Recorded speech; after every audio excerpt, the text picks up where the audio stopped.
So we have Dreyfus Berry II, an 86-year-old male with history of hypertension, alcohol use, BPH, and hypertension, who's brought in by his daughter for encephalopathy. The patient has been on furosemide 40 milligrams BID for over 3 decades and has been taking it until a few days prior to admission. An infectious review of systems is negative. A MOCA is performed on admission and is noted to be 15 out of 30. In addition to the reversible dementia workup, the serum RPR, the TSH, and the B12 level, what should you consider checking?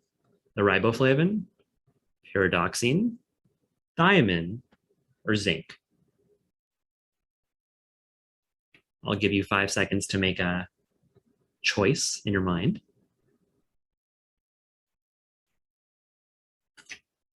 The answer here is thiamine. So does long-term furosemide therapy cause thiamine deficiency in patients with heart failure? A focused review? Yes, it does. Thiamine is water soluble, and so those who are on long-term diuretics are at risk of thiamine deficiency. So you should start incorporating this into your reversible dementia workup in patients who've been on long-standing diuretics.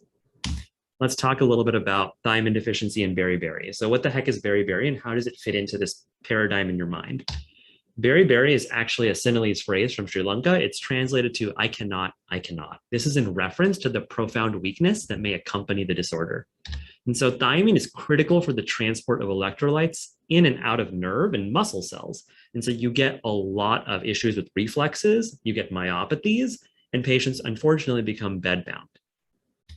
There are 2 major subtypes. There's dry beriberi and there's wet beriberi.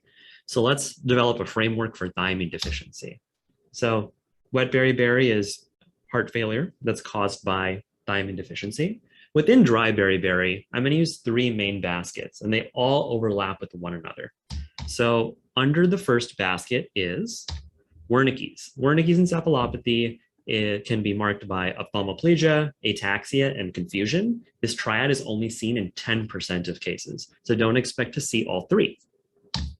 Korsakoff syndrome is anterograde or retrograde amnesia, confabulation, lack of insight, apathy.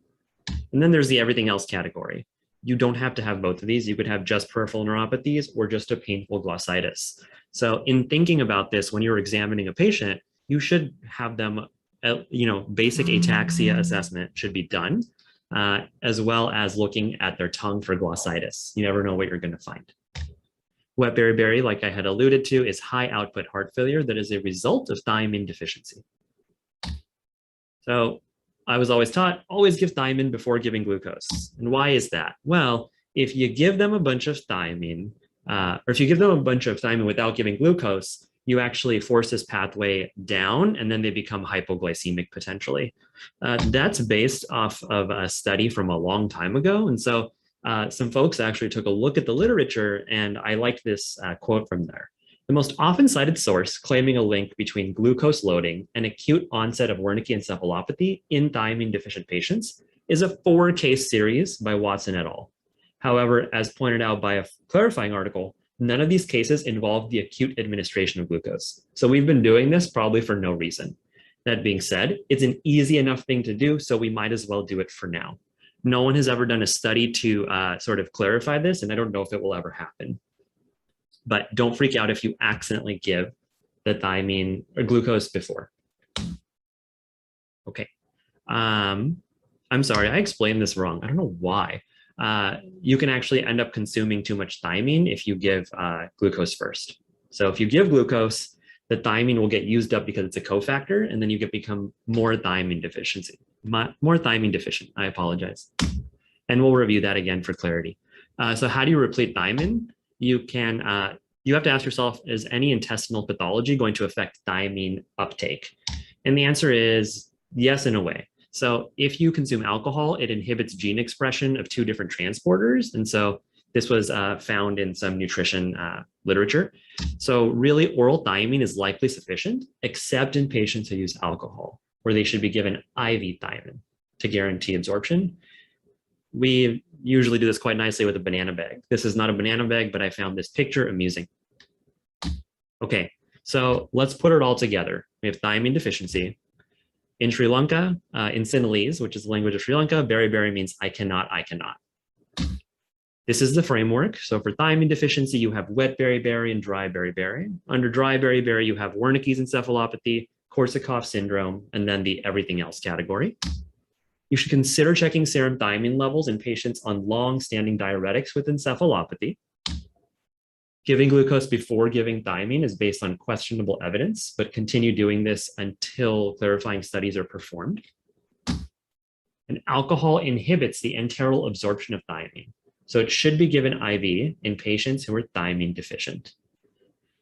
This one slide is going to be on this URL short linked bit.ly/IMFastFacts. So the idea is going to be at the end of every one of these, we're going to be trying to put up a slide that encapsulates all of the discussion so that you can reference them.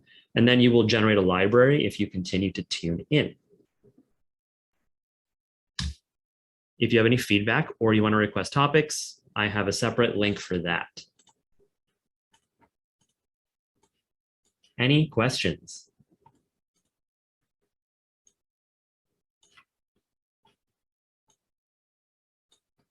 Looks like Dr. Larson has a comment.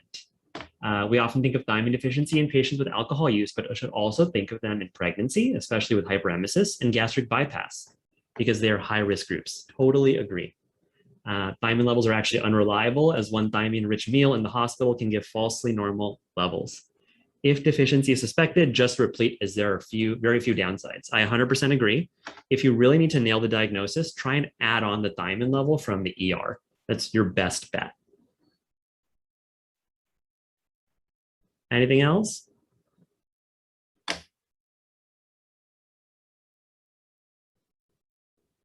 We're done. Happy Friday. See you next Friday.